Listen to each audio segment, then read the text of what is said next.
베드로가 물 위로 걸어오시는 예수님을 뵙고 주님께서 오라 하셨는데도 불구하고 물속에 빠져가는 안타까운 장면이 묘사되어 있습니다. 함께 볼까요? 마태복음 14장 28절에서 33절을 한 목소리 읽겠습니다.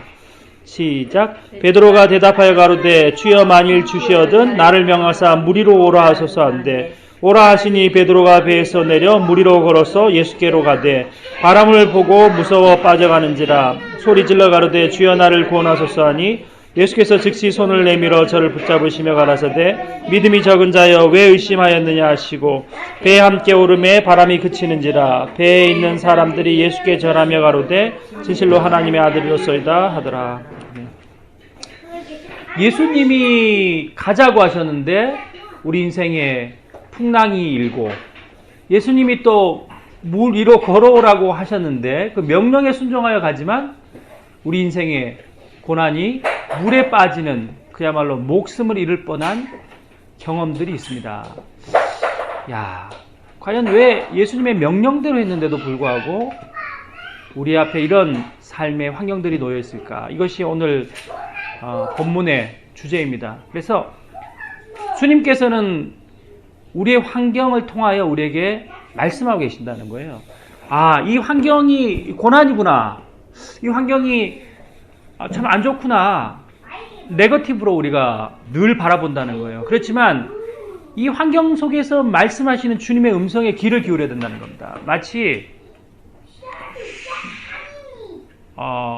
베드로가 바람을 보고 물속으로 빠져들어갔던 것처럼 우린 때로는 바람을 보지 예수님을 놓쳐버릴 때가 있다는 거예요. 예수님이 명령하셨어요. 오라고. 그러면 이제 그 말씀 따라서 의심 없이 나가야 되는데 불구하고 우리 주위를 감싸고 있는 것은 바람이잖아요. 그렇죠? 예수님은 더 멀리 있고.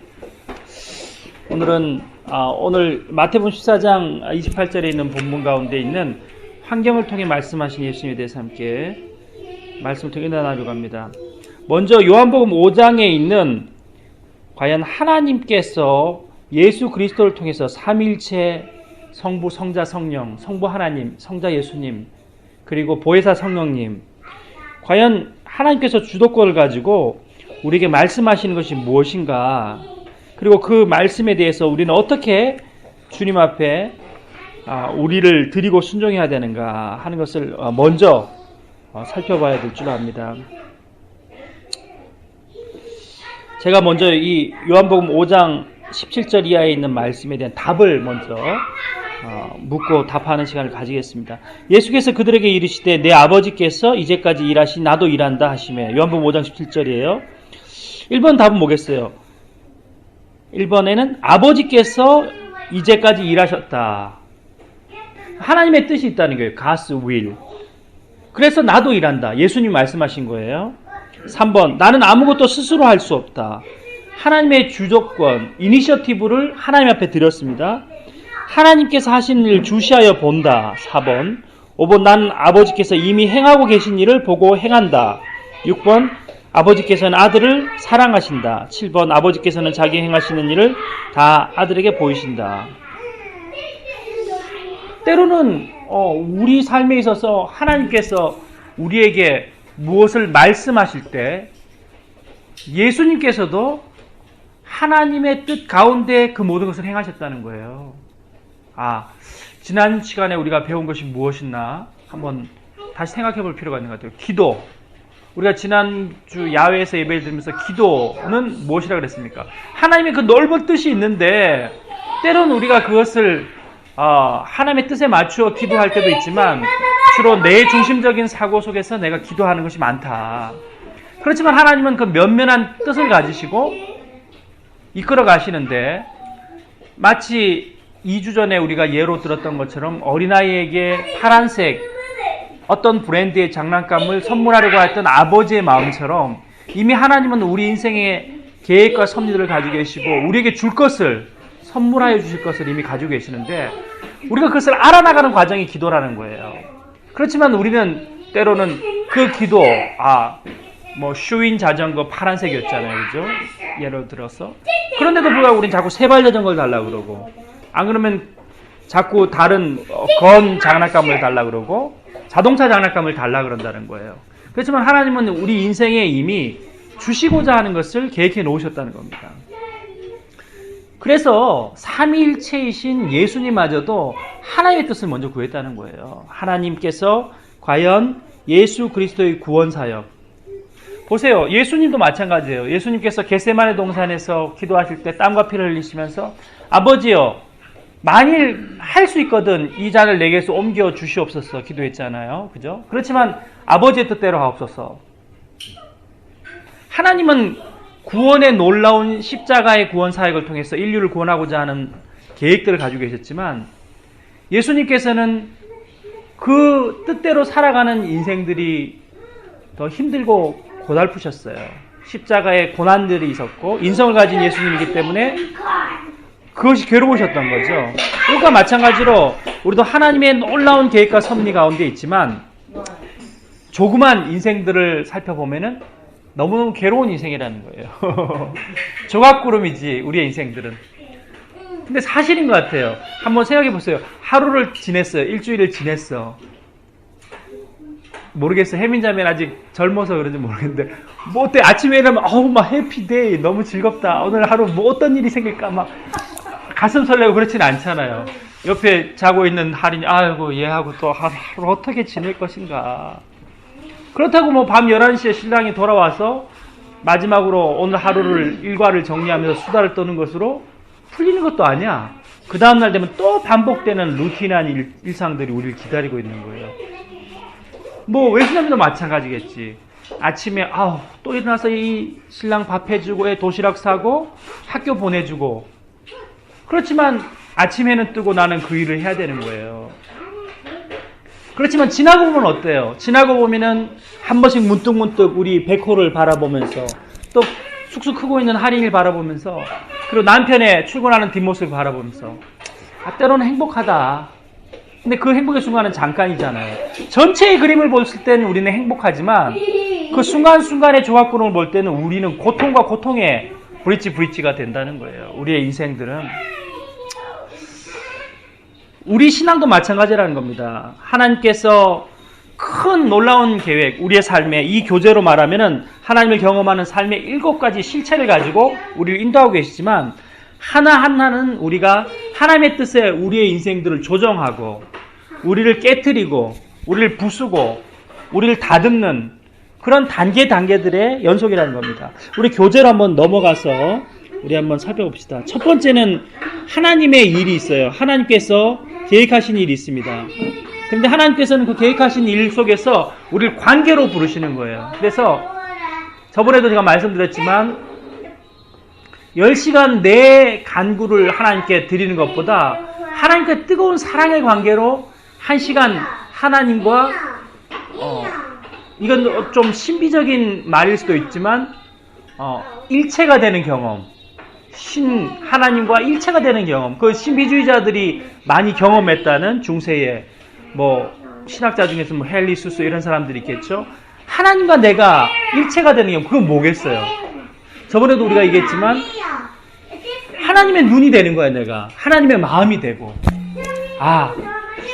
우리가 Father's Day도 되고 이제 Mother's Day도 지났지만 애를 키우다 보면 어때요? 어느 순간에 갑자기 내가 그 아버지의 마음을 이해할 때가 있잖아. 그렇게 엄하시고 막 집에 와서 술 주정하시던 아버지였지만 그래도 나보다는 잘 살았다. 그렇게 고백할 때가 있는 것 같아요.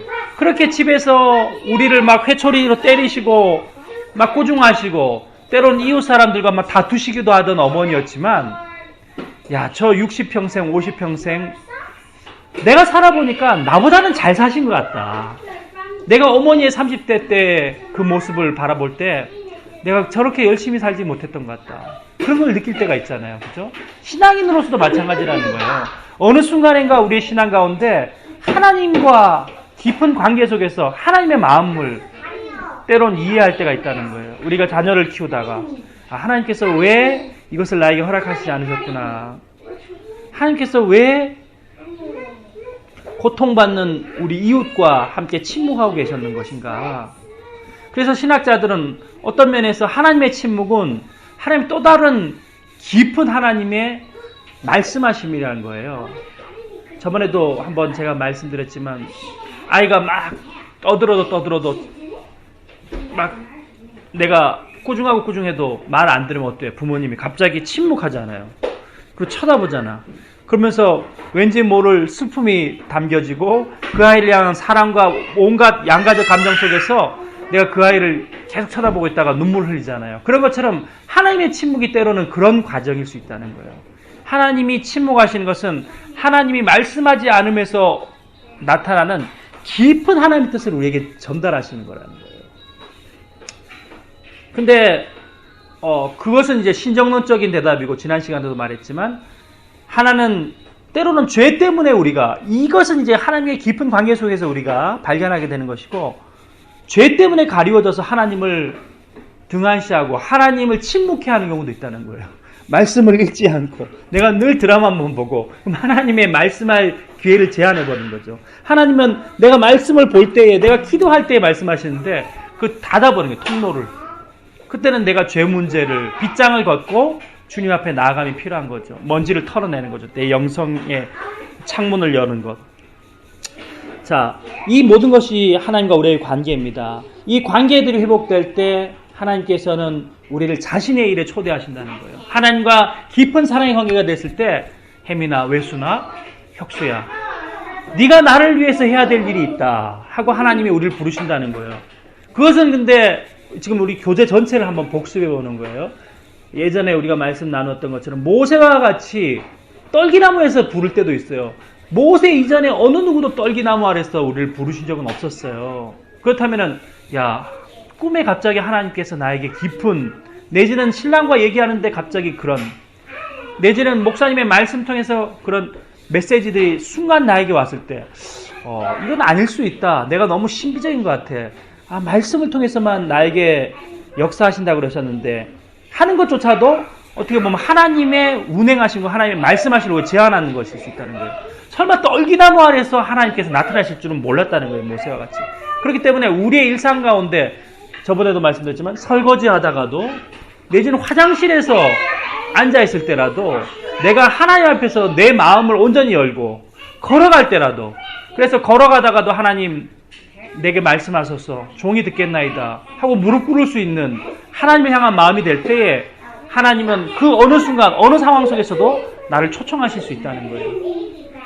아니 문득 그 최일도 목사님 같은 경우는 그 함경도 할아버지가 갑자기 나타났다는 거예요. 그래가지고 너무 배고파서 며칠을 굶었다. 근데 최일도 목사님은 독일 유학을 가기 위해서 유학 시험을 보고 독일 문화원에서 독일어를 공부하고 있었다는 거예요. 이 할아버지의 이 더러운 모습, 행색 어떻게 할 것인가 고민하다가 결국에 자기 집에 모시고 와서 자기도 가난하지만 부탄가스 가스 버너 있잖아요. 가스 버너에 라면을 끓여가지고 같이 먹었다는 거예요. 그랬더니 그 소문을 듣고 그 쌍굴다리 청량리에서 많은 노숙하는 할아버지들이 와서 그 놀라운 쌍굴다리의 기적을 이루고 결국에는 무료 병원을 짓게 되었잖아요. 최일도 목사님. 그런 것처럼 때로는 우리가 그냥 일상에 지나치는 일들 속에서 하나님 계속 우리에게 사명을 불어넣어 줄 수 있어요. 독일의 철학자 내가 기억이 안 나는데 내가 인터넷으로 계속 줘야 되는데 생각이 안 나. 그 사람이 굉장히 유명한 말 했어요. 내가 지금 표를 끊고 비행기를 타러 가고 있는 거야. 그 사람은 비행기가 없었기 때문에 배를 타고 갔는 거죠. 배를 타고 이제 대서양을 건너기 위해서 유럽에서 표를 들고 가고 있는데 부둣가에 어떤 가난한 불쌍한 사람이 구걸 하는데 그 사람이 심하게 다쳤다는 거예요. 그럼 내가 표를 티켓팅을 해가지고 배를 타고 대서양으로 가는데 내가 도착하지 않으면 떠나버리잖아요. 배를 탈 것인가? 이 상처받고 피 흘린 가난한 자를 업고 병원으로 갈 것인가? 그것이 우리에게 사명이라고 그 철학자는 말했어요. 바로 그런 거라는 거예요. 우리의 삶으로 한번 다시 해본다면은 우리가 이제 에어 캐나다, 에어 코리아, 대한항공을 끊었어요. 그래가지고 미스다가 공항으로 가는데 전화가 온 거예요. 언니, 미경이야. 언니, 나 갑자기 너무 막 배가 아파서 죽을 것 같아, 막. 나 배가 너무 아파. 이거 복막염 아닌지 모르겠어. 근데 다른 뭐 외순환이 세년이 전화가 안 되고 언니한테 전화를 했어. 나 병에 티켓팅거 좀 가야 돼. 한국 가야 돼. 그 순간에 내가 차를 돌렸을 때에 그 결단이 바로 우리가 하나님 나라를 위한 결단이고 우리 인생의 결단이라는 거예요. 아니 그 철학자의 얘기야. 철학자의 얘기야. 그러니까 우리의 상황을 하나님 앞에 열어놓으라는 거예요. 철학자가 했던 그 굉장히 중요한 얘기를 했어. 근데 그거를 나도 그때 참 고민했어. 만민교 담임으로 나갈 때 나는 지금 빨리 해가지고 교수로 돌아가야 되는데 지금 벌써 티켓팅을 했어요. 교수 자리는 기다려주지 않아. 근데 만민교회 갔더니 청빙되는 목사님이 없다는 거예요. 그래서 조 목사님이 2군데를 하고 계셨어요. 나보고 가서 좀 도와주라. 그 사람은 병들어 쓰러지고 있는데 안 갈 수가 없는 거잖아요. 갑자기 그 철학자의 말이 생각이 나더라고 나한테. 우리가 하나님 앞에서 소명에 무릎 꿇려 한다는 것은 바로 이런 것이구나. 과연 이 사람이 살아날 가능성이 없더라도 이를 병원에 데려가는 것이 우리 그리스도인의 임무가 아니겠어요? 그죠? 그것이 바로 하나님이 상황 가운데 우리를 초대하는 거예요. 그때 하나님은 말씀하신다는 거야. 우리에게 일을 가지고 계실 때. 그럼 하나님이 말씀하시는 건 무엇이겠어요? 분명히 우리에게 사명이 있다는 거야. 내가 무엇을 해야 되는 거야. 내가 예그린교회 서기로, 내가 예그린교회 친교부장으로 내 인생에 하나님께서 가지고 계시는 순간순간의 말씀이 있을 때 그것이 바로 하나님의 말씀으로 이어진다는 겁니다. 근데 5번째로 우리는 그때 갈등이에요. 갈등. 과연 내가 할 수 있을 것인가?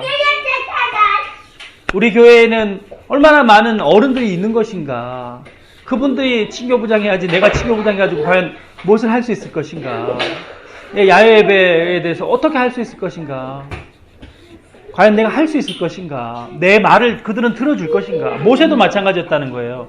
나는 혀가 둔하고 과연 내가 살인자고 폭력으로 애국병정이지만 그를 죽인 사람인데 그리고 나는 어렸을 때 화상을 당해서 입이 둔한 자인데 근데 하나님께서 네 형 아론이 있지 않느냐. 내가 과연 친교부장을 할 수 있겠습니까? 네 남편 영진이가 있지 않느냐. 신발 던지기의 귀재다. 그는 게임을 많이 알고 있다. 빙고 게임까지 알고 있다. 하나님께서는 잠깐만 시원하게 저기 가서 놀아요. 하나님께서는 그 갈등 속에서 우리가 하나님께 우리 초점을 맞추고 순종이라는 조정을 하도록 우리를 부르신다는 거예요. 그래서 마지막 단계는 내가 조정해서 순종과 경험으로 하나님을 경험하는 것입니다. 이것이 오늘 교제가 가지고 있는 하나님을 향하여 우리의 초점을 맞추는 겁니다. 그래서 우리가 찬양하잖아요. 모든 시선을 주님께 드리고 살아계신 하나님을 느낄 때 내가 과연 하나님의 눈이 돼서 바라볼 수 있는 것인가? 내가 하나님의 눈높이가 될 수 있는 것인가? 근데 하나님께서는 그 우리의 연약함을 아시기 때문에 하나님이 우리의 눈높이가 되셔서 오셨어요. 그분이 예수 그리스도신 거예요. 선지자를 통해서 구약에 계속해서 말씀을 하셨지만 우리가 깨닫지 못하니까 하나님이 친히 인간의 몸을 입고 우리의 눈높이 교육이 되는 거예요. 페다고지아 데이라는 유명한 신학적 명제인데 우리 눈높이 교육이라는 거 있잖아요. 그러면 할인이하고 대화하면 할인처럼 옹알려야 되는 거잖아. 우리가 할인이와 같이 누워서 얘기를 해야 되는 거잖아요. 하나님께서 바로 그처럼 우리와 같이 낮아지셨다는 거예요. 그게 예수 그리스도의 오심입니다. 성육신입니다. 그래서 이 중요한 것이 하나님의 관점인데 근데 사실은 우리는 하나님의 관점을 깨닫지 못하는 거예요. 성경에 보면 욥기가 나오는데 욥은 결국 잃었던 모든 자녀들을 다시 허락하시고 그리고 욥에게 놀라운 미래들을 계획하고 계셨지만 욥의 친구들은 뭐라 그랬어요? 하나님을 저주하고 죽으라. 하나님을 욕하고 죽으라. 그렇게 얘기를 했어요. 세상 사람들은 그것을 알지 못한다는 거예요. 야, 그래, 혜민이 걔, 한국에서 그렇게 잘 나가는 그 유명한 중소기업 강사하고, 신랑은 광화문 지점에서 그렇게 잘 나가고 멋졌는데, 캐나다 가더니 이게 쫄딱 망했다며, 지금. 지금 조그만 콘도에서 산다면서, 아이고, 걔들이 어떻게 그렇게 됐냐. 걔들이 한국에 있으면 광화문 지점에 근무하기 때문에 테헤란로 밑에, 강남에, 무슨 동이야. 거기 가서 말이야. 맨션이라도 얻을 애들이었는데 왜 캐나다 가서 그 고생을 하는지 모르겠어. 하고 욥의 친구들처럼 얘기할 수 있다는 거예요. 그렇지만 내가 왜 여기 있습니까? 그것은 하나님께서 내 인생에 허락하신 놀라운 계획 때문이잖아요. 사람들은 그래서 젊어서 고생을 사서 고생이라고 말하는 겁니다. 하나님, 내가 하나님을 믿습니다. 지금 이 순간은 내가 고생하고 있지만 한국에서 있는 생활보다도 더 고생되는 삶을 살고 있지만 외수님도 마찬가지예요. 외순이 걔 학교 선생님 안 됐어? 국어 선생님 된 줄 알았더니 태권 도장 사범하는 신랑 따라서 캐나다 가가지고 김치 버무리고 있다면서 그랬을 거 아니야. 5년 전에 말이야. 김치 아르바이트 할 때 말이야. 국민학교 선생이 고등학교 국어 선생이 될 줄 알았는 언니들은 얼마나 걱정을 많이 했겠어요. 언니들 다 선생님인데. 그렇지만 나는 하나님, 지금 내가 커피 전문점에서 아르바이트하고 저녁에 갤러리아에서 또 한탕의 아르바이트를 하고 있지만 내 인생의 주인이 하나님인 것을 믿고 내 20대 젊음의 고통과 고난을 하나님께 드리겠습니다. 이것이 우리 신앙인의 자세라는 거예요. 이것이 바로 하나님의 관점이라는 겁니다. 자, 여기서 한번 얘기를 나눕시다. 방금 그냥 내가 두 분에 대한 어떤 극단적인 예를 들었는데, 물론 그렇게 얘기하는 친구는 없을 거예요. 그렇게 얘기하는 친구라면 진정한 친구는 아니지. 그리고 내 인생에 벌써 이렇게 제가 말씀을 드리는 것은 내 안에 이미 이것은 지나간 과거고 내가 그 안에서 극복하고 이겼는 거예요. 내가 지금은 다시 업자에서 직장인이 됐잖아요. 신랑이.